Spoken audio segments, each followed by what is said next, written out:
آقا کریم صلی اللہ علیہ وآلہ وسلم تشریف فرما تھے. صحابہ کرام سرکار کی بارگاہ اقدس میں حاضر ہیں. حضرت سیدنا عباس رضی اللہ تعالیٰ عنہ کی سرکار کی خدمت میں حاضر ہو بیٹھے ہوئے تھے. حضرت عباس رضی اللہ تعالیٰ عنہ اگرچہ سرکار کے چچا تھے لیکن پھر بھی آداب مصطفیٰ کو جاننے والے تھے.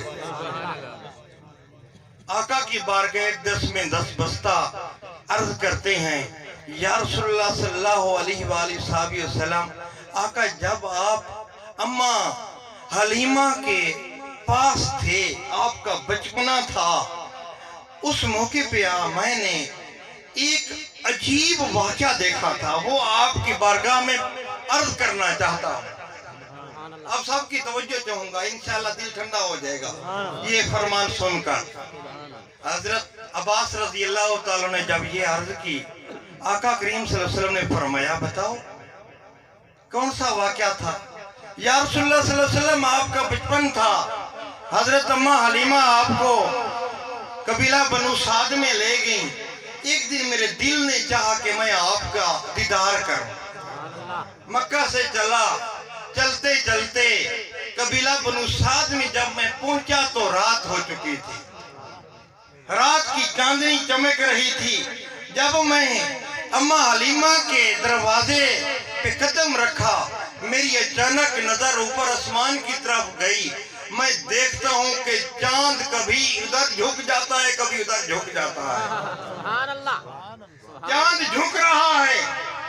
میں نے سمجھا خبر نہیں کیا معاملہ ہے.